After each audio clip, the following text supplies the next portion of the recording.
Some people are being very harsh on the family, basically saying that they let her go into the hands of this man, this monster. She was 13, 14 years old. How could you let her hang around with a 17, 18-year-old? What did you think they were doing? You were letting her have sleepovers and spend weekends over at his Hollywood house. What did you think was going on? They've paid a huge price, but then also I feel like she was your child, and she's the one who's paid the ultimate price. You've lost your daughter, which I can't even imagine. She's lost her life. It does feel hard for me not to say that every single adult in Celeste Rivas Hernandez's life failed her. Everything you think you know about how this started is wrong.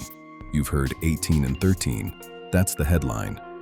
That's the age everyone repeats. But that's not when this actually began. Been ongoing debate here and across the country. It really comes down to whether an artist's lyrics can be perceived as a confession to a crime, or is it simply artistic expression. Either way, though, in this case, talking to attorneys, it seems like a judge will ultimately have to decide whether or not a jury will weigh those lyrics as evidence. According to prosecutors, David first crossed paths with Celeste 5 years before she died, in an online fan group when he was 16 and she was 11 years old. 16. 11, not the numbers you've heard. And that gap, those missing years no one talks about, might be the most important part of this entire case. Because if prosecutors are right, this wasn't a stranger who spotted a target. This was something that was allowed to grow slowly for half a decade, right in plain sight, until it ended with a 14-year-old girl dismembered in the trunk of a Tesla. Stick around, because by the end of this video, you're going to see exactly how a friendship that started when they were kids turned into one of the most disturbing murder cases in years. But to understand how it ended, we have to start near the end, with the moment it all came crashing down. Major breaking news now. Detectives from the Los Angeles Police Department Robbery Homicide Division have arrested singer David Burke for the murder of Celeste Rivas. He didn't know it yet, but David Anthony Burke had exactly 3 weeks of freedom left. March 28, 2026, his 21st birthday. No party, no headlines, just David, quietly staying at a rented home up in the Hollywood Hills, completely off the radar. It looked like any other day. It wasn't. It's gonna obscure my view from the gate. It's good? If you try to run or if you try to resist, you will get hit with my feet or it's gonna hurt. I got you. If you try to run, we have canine on premises and you will get bit. I got you.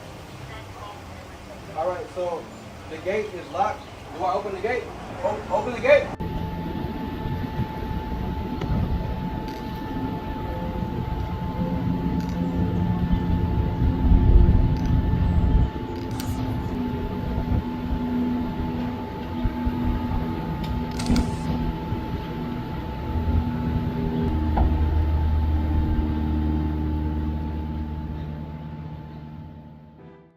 3 weeks later, on April 16th, police showed up at that exact same house. And this time, they weren't there to admire the view. They arrested David on suspicion of murdering 14-year-old Celeste Rivas Hernandez. 4 days after that, it became official. Prosecutors charged him with first-degree murder, continuous sexual abuse of a child under 14, and unlawful mutilation of human remains. But here's the detail that changes everything. Buried inside that murder charge is something called special circumstances. In plain English, prosecutors don't think this was a moment of panic. They think it was planned. They think it was done to protect his career, and they think it was done to silence a witness. That's not a small legal footnote. Special circumstances are exactly what make the death penalty legally possible in this case. Prosecutors haven't confirmed they're seeking it, but they've said it's on the table, which means the man who quietly celebrated his 21st birthday just 3 weeks earlier could now spend the rest of his life in prison, or never leave one alive. 5 days, over 40 terabytes of evidence, and one judge who had to decide if David Anthony Burke would face a jury or walk free. Today I am announcing the charges against David Anthony Burke, the musician known as David, spelled D4vd, in connection with the brutal and horrific murder of Celeste, a 14-year-old at that time. These charges include the most serious charges that a DA's office can bring. That is first-degree murder with special circumstances. Right now, David is pleading not guilty. That plea got a lot harder to defend after July 21st, 2026. That's the day his preliminary hearing began. And for 5 straight days, prosecutors didn't hold back. DNA testing, surveillance footage, text messages, phone records, all pulled from a digital evidence pile prosecutors say tops 40 terabytes. 40 terabytes of discovery in this case. Moreover, in order to obtain the transcripts from a grand jury investigation, counsel has to file a motion. She knows the way the system works. I'm not able to gather those. They have to be provided after the court orders them released because it was an investigation. Piece by piece, they built their case in front of a judge. By July 27th, she'd heard enough. Her ruling: there's sufficient evidence for David to stand trial on all 3 charges: murder, sexual abuse of a child, mutilation of human remains. And with the death penalty still on the table, this case is far from over. It's just getting started. Here's the thing, though. A preliminary hearing isn't a conviction. In this particular case, as the evidence will come out in court, the witness to the investigation was Celeste. And the investigation was into the lewd and lascivious sexual acts committed by Mr. Burke that is the subject of count 2 of this complaint with Celeste while she was under 14. Certainly introduced, I'm sure, and that's something that will get attention during the trial. The song and music video many have pointed to is romantic homicide. It's not even close. It's just the first hurdle. And David cleared it standing, which means the real fight, the one that decides the rest of his life, is still ahead. So the questions still stand. Do prosecutors actually have enough to put David away for good? Will Celeste's family finally get the justice they've been fighting for? Preliminary hearing of David Anthony Burke, the singer David, spelled D4vd. This preliminary hearing will last approximately 3 to 5 days, at which point we will be seeking to hold David to answer for 3 felony counts of which he has been charged. First-degree murder with special circumstances, the count of lewd and lascivious acts with a 13-year-old, and the count of mutilation of human remains. David will be facing a maximum punishment of life without the possibility of parole, or he is also death penalty eligible. Or does David walk out of this with a deal, free a lot sooner than the world expects? We're about to unpack every piece of it, starting from the moment David was taken away. 2 bags, 1 trunk, and a digital evidence pile that prosecutors say tops 40 terabytes. Right now, David is pleading not guilty. That plea got a lot harder to defend after July 21st, 2026. The day his preliminary hearing began. For 5 straight days, prosecutors laid it out, pulling from more than 40 terabytes of digital evidence collected from David's phones, computers, and iCloud account. By July 27th, the judge had heard enough. She ruled there's sufficient evidence for David to stand trial on all 3 charges: first-degree murder, continuous sexual abuse of a child under 14, and unlawful mutilation of human remains. He's eligible for the death penalty. Prosecutors haven't said yet whether they'll seek it.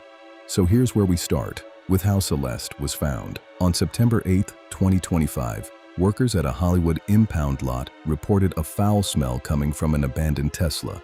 Inside the front trunk, they found her remains, dismembered, split across 2 bags. To explain where the preliminary hearing fits in the process, so people can understand as we are presenting evidence and it is being cross-examined, what ultimately the standard is for the judge to determine, and that's probable cause, not beyond a reasonable doubt. It is a judge that is doing this determination, not a jury at this point, and that there will subsequently be a trial when the judge holds David to answer on these 3 felony charges. A discovery like that usually makes a coroner's job nearly impossible. Dismemberment destroys the kind of evidence a medical examiner normally relies on. But in this case, investigators still got an answer. The Los Angeles County Medical Examiner's Office determined Celeste died from multiple penetrating injuries. In plain terms, she was stabbed.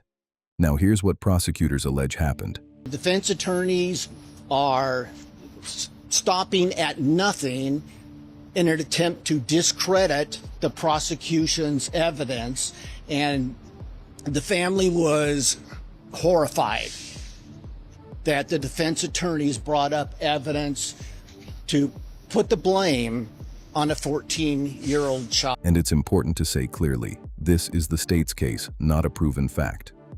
According to the criminal complaint, David killed Celeste on April 23, 2025, and mutilated her body on May 5th using chainsaws in his garage. They allege her remains then sat inside that Tesla, registered under his name, for close to 4 months before anyone found her. David's attorney, Blair Burke, has pushed back directly, stating, "The actual evidence in this case will show that David Burke did not murder Celeste Rivas Hernandez, and he was not the cause of her death." Two very different stories, one trial left to sort them out. Day one of the preliminary hearing didn't start with dramatic evidence. It started with a welfare check that happened over a year before Celeste ever went missing for good. To understand why prosecutors called the witnesses they did on day one, we have to go back to how this all started.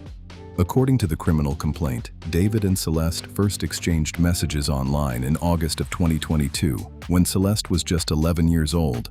Prosecutors allege their relationship turned sexual in November of 2023, when Celeste was 13. By February 15, 2024, Celeste had been reported missing. Riverside County's Sheriff's Department, her hometown, found David's phone number saved in her phone and called him.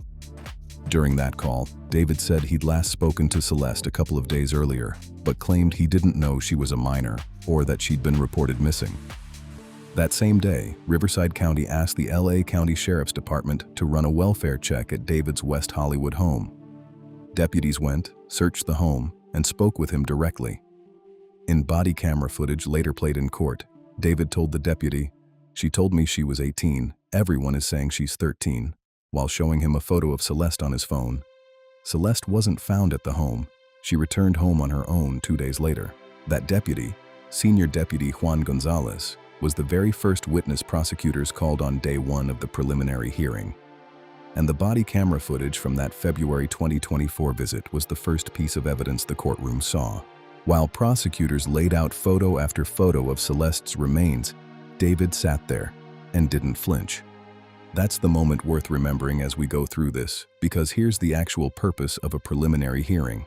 Prosecutors present their evidence, and a judge decides if there's enough of it to send this case to trial. That means David's defense has one job through all of this: find the cracks.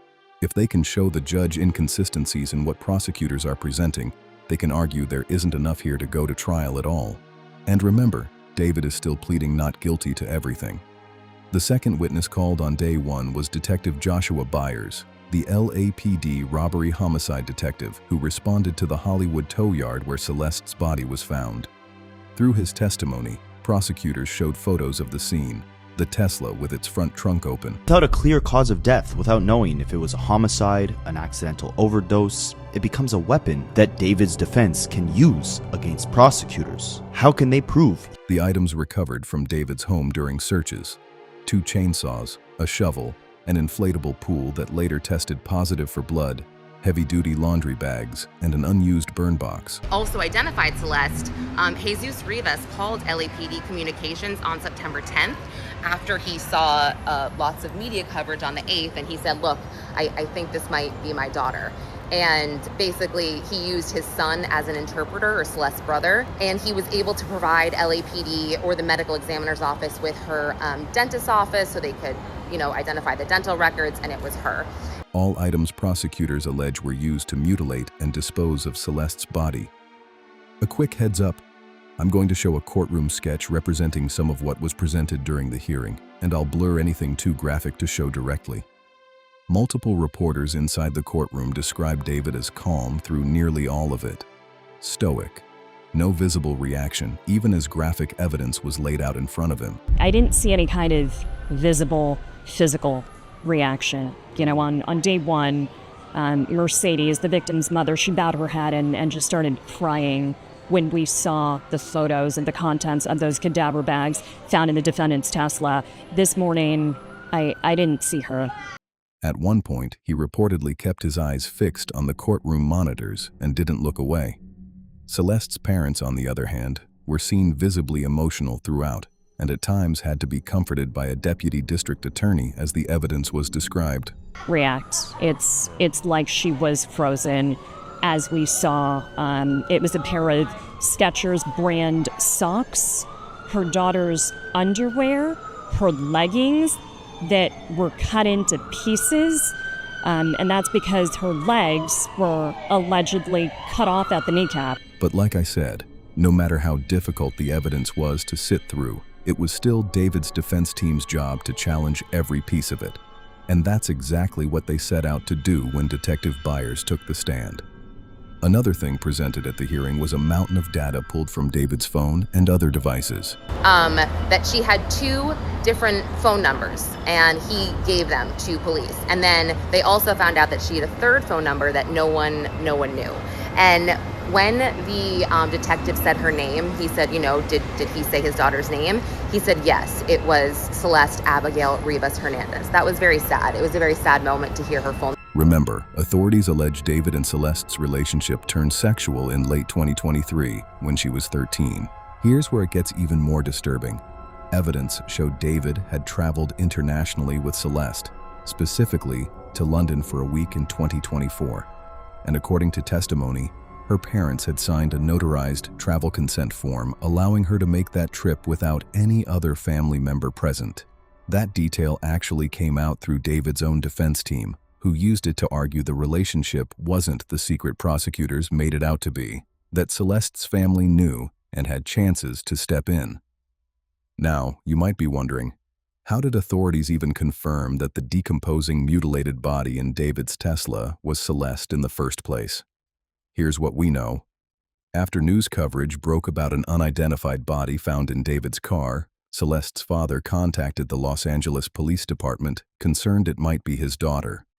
Dental records were requested, and on September 16, 2025, the medical examiner confirmed it. The remains belonged to Celeste Rivas Hernandez.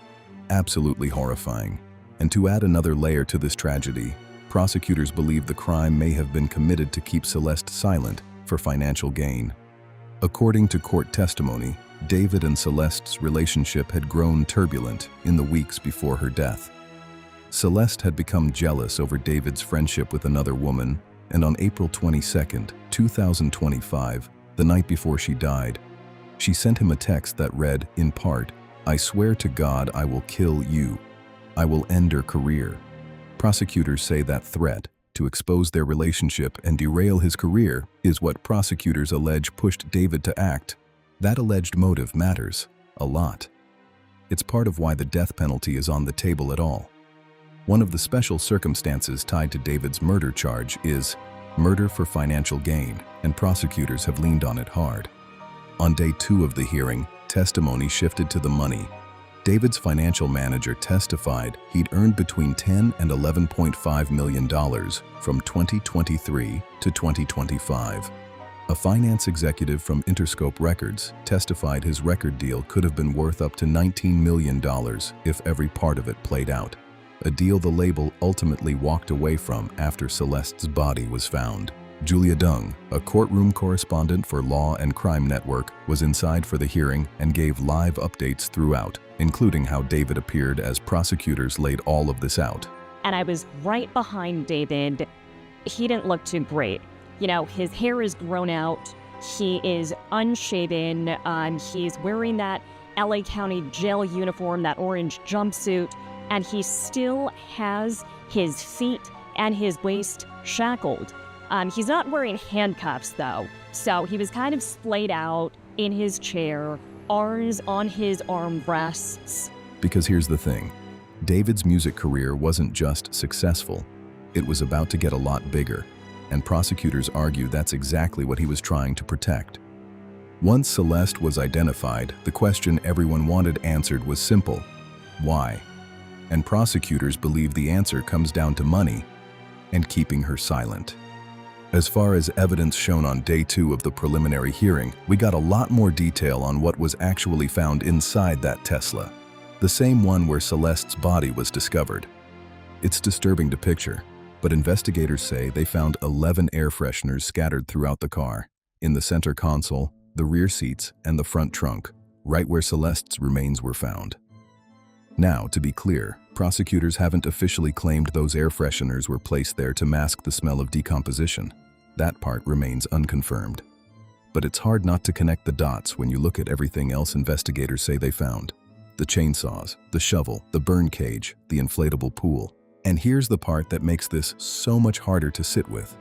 None of this happened in secret, and none of it happened without warning signs. Authorities had already spoken to David a full year earlier, when Celeste was just 13 years old. A year later, she was found dead in a car that belonged to him.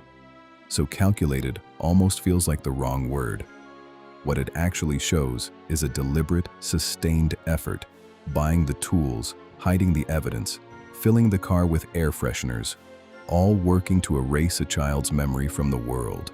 We were hearing testimony from an LAPD criminologist. This was one of the officers called to investigate after the Tesla was towed to one of their tech centers. So we were looking at photos the prosecutor was showing the court of 11 different air fresheners that were found in that Tesla.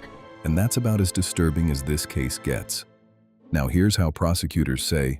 I mean, Celeste's remains had been in there decomposing, likely for months. So to cover up that smell, somebody put nearly a dozen air fresheners, not just inside the car, but actually in the front trunk. Yeah. And that's where the cadaver bags with her remains were found. Cellular and GPS data. They were able to do, through a warrant, just extractions from his phone, which apparently was an iPhone 16 Pro, and it was Pro Max called the Tranquilizer. And this phone, by the way, has never physically been located. And this was the phone disconnected on the 29th. Show that on the night of April 23rd, 2025, hours after prosecutors believe he killed Celeste, David drove out to a remote stretch of highway in Santa Barbara County. He made that same drive 2 more times over the following weeks. It wasn't until January 7th, 2026, more than 8 months later, that a Caltrans worker stumbled onto Celeste's passport ID card on the side of that exact road. That timeline is part of why prosecutors believe this was about protecting his career. Kill her, drive out to a remote area to get rid of evidence, and then go right back to business as usual. They're going to share evidence about the drive up there because they are alleging that David took that trip in his own car. I don't believe the remains of Celeste were in that front trunk just yet. Again, this was April 24th, so that would have been the day after the alleged stabbing. It's a chilling theory, and it's exactly the kind of thing David's defense team will look to poke holes in during cross-examination. And then later that day, this was wild. Jesse, we haven't talked about this yet in court during the preliminary hearing, but I know you read this in the initial documents.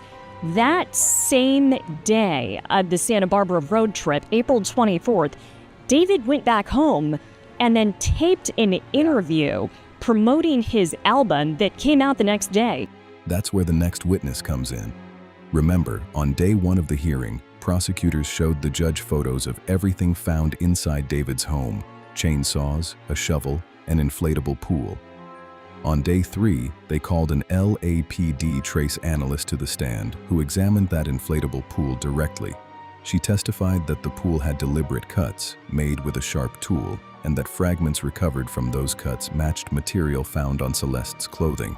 In addition to material that was sent to her by the LA County Medical Examiner's Office that was collected during the victim's autopsy. Now that includes, I mentioned her soiled clothing, and bits of blue plastic found during the autopsy that were essentially embedded in her remains. While that kind of forensic detail was piling up on the record, something else was happening just a few feet away. Possibly with liver damage, the other possibly with rib damage and diaphragm damage. Deputy Emmy can't say which one happened first. He can't say definitively whether or not they may have happened seconds apart. Celeste's own family was sitting through every second of it. For 3 straight days, her parents watched. They had to see images of their daughter's dismembered remains months after her life was taken. They had to look at photos of the clothing she was wearing in her final moments, and they had to sit there watching the man accused of killing her, restrained in leg and waist chains, wearing an orange jumpsuit just feet away. Here's what makes this even harder to process. Body camera footage from February 2024, the very first time Celeste went missing, already proved David knew exactly who she was. He'd met her online, on Discord. He told deputies he thought she was 18. They told him she was actually 13. There was already a relationship, a friendship, something, on record, in his own words, over a year before she died. So you'd think, sitting in that courtroom day after day, watching prosecutors lay out how a child he admitted to knowing ended up dismembered in the trunk of his own car, you'd expect some kind of reaction, fear, grief, something. But according to reporters who were actually in the room, that's not what they saw. Some described him as stoic, completely unreadable. Others said something even stranger, that at points, while this evidence was being presented, David appeared relaxed, smiling, nodding and laughing with his attorneys. One reporter said he looked like a man waiting to meet a friend for lunch, not one sitting through the darkest evidence of his life. However you read that, it's hard to look away from. What's even stranger, as authorities searched David's home after Celeste's body was found, they didn't just find chainsaws, a burn box, and an inflatable pool. They also found jugs of fake blood sitting in his garage. On day 3 of the preliminary hearing, prosecutor Beth Silverman had private investigator Steve Fisher removed from the courtroom. There were a couple of reasons. Fisher had been a grand jury witness in the months leading up to David's arrest, which meant he legally wasn't allowed to sit in on other testimony. These special circumstances carry with it, along with the first-degree murder charge, a maximum sentence of life without the possibility of parole or the death penalty. The determination on whether or not the district attorney's office will seek the death penalty will be made at a later time. I want to look at this as a parent. Prosecutors also raised concerns that he'd spoken in the courthouse lobby with Patrick Steinfeld, the attorney representing Celeste's family. Fisher, who'd originally been hired by the owner of the home David had been renting, had spent months digging into the case. And testimony given directly in court backs up something disturbing. Celeste's family knew about her relationship with David. Detective Corey Farrell testified that the connection was known, not hidden. At the same time, prosecutors say her parents did try to intervene at points, taking away her phone and calling police when she ran off.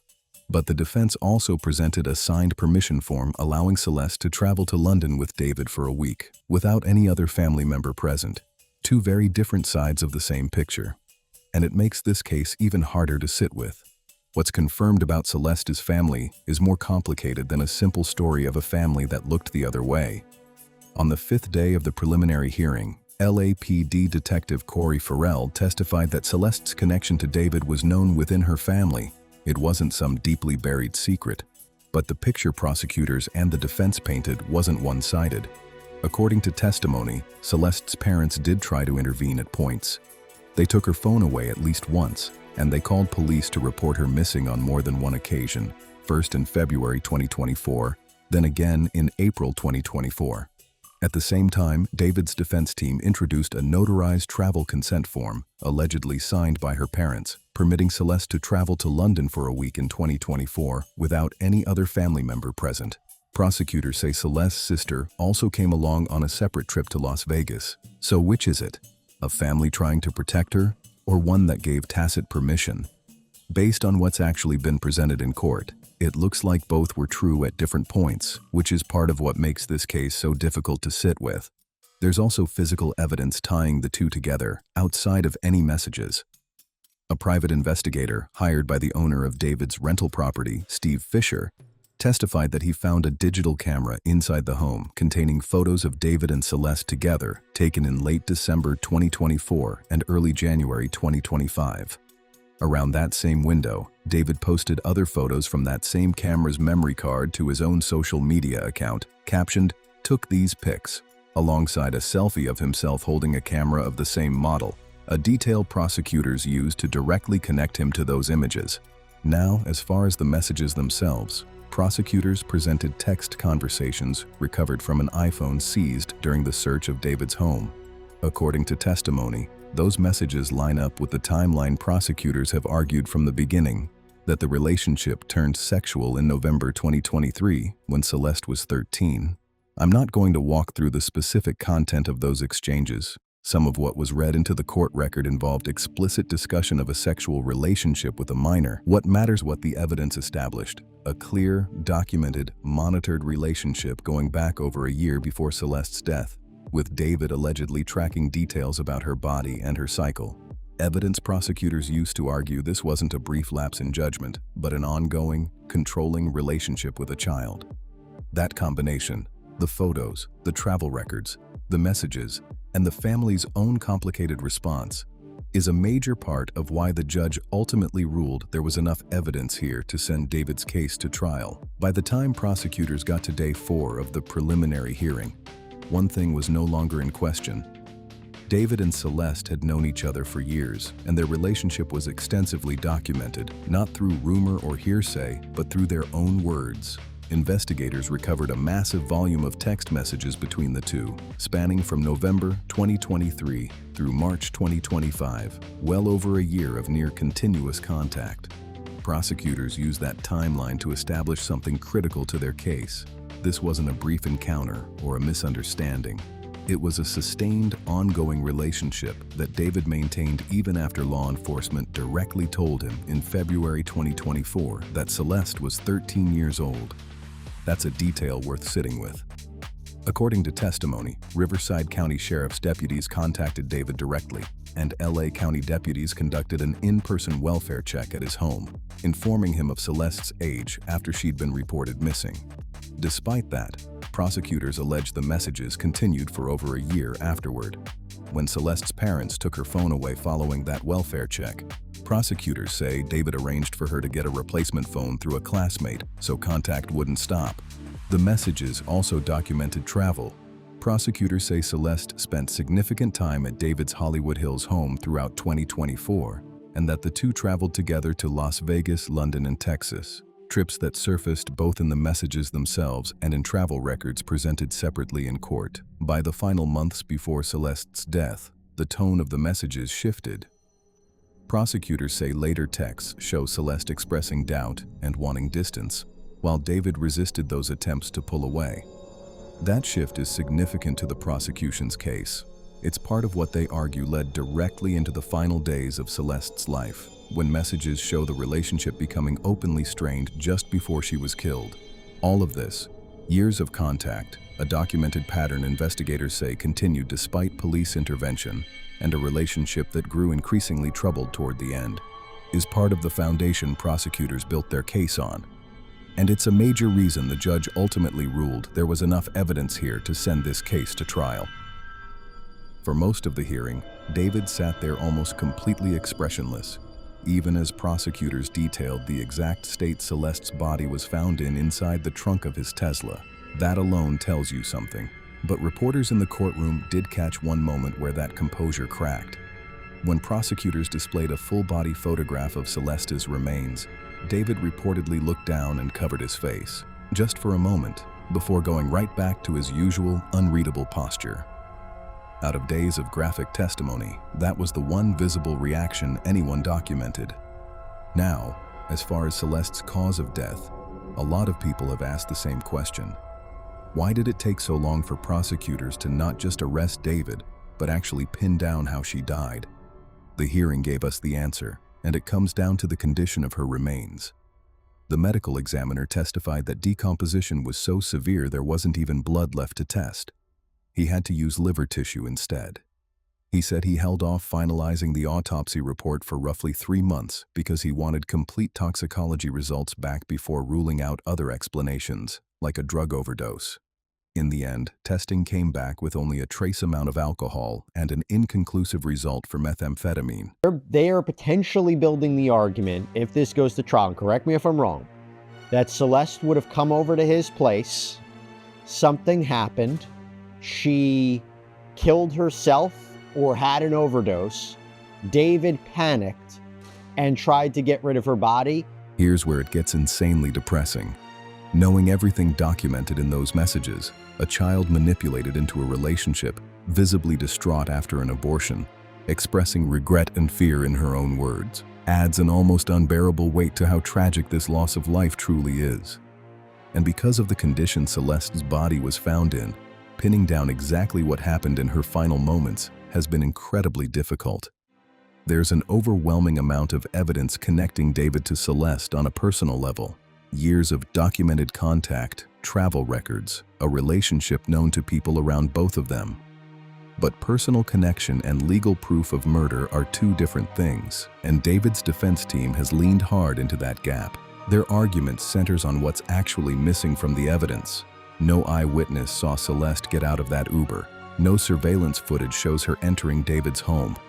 Nobody witnessed what happened during the roughly 20-minute window investigators believe covers her death. Even the Uber driver, when questioned, couldn't independently recall the exact drop-off time. The defense argued that's not enough to prove the specific, aggravating circumstances that could put David on death row, that the case, in their words, relies on circumstantial evidence and provocation from Celeste, not premeditation from him. But the judge didn't agree. After hearing both sides, she ruled there was enough evidence to move forward on all three of those special circumstances: lying in wait, murder for financial gain, and killing a potential witness, which means, as this heads toward trial, the death penalty stays exactly where it's been this whole time, on the table. This is incredibly sad to sit with, for more reasons than one.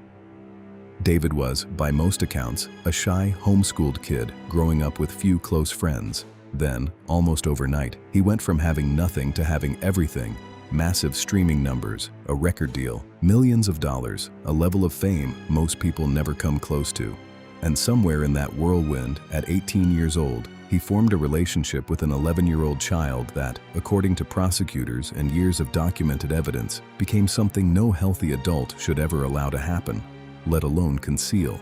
If the evidence presented in court reflects what actually happened, David wasn't just a person who made one horrific mistake. He was, in a very real sense, a golden goose, someone whose success was generating money for a lot of people around him.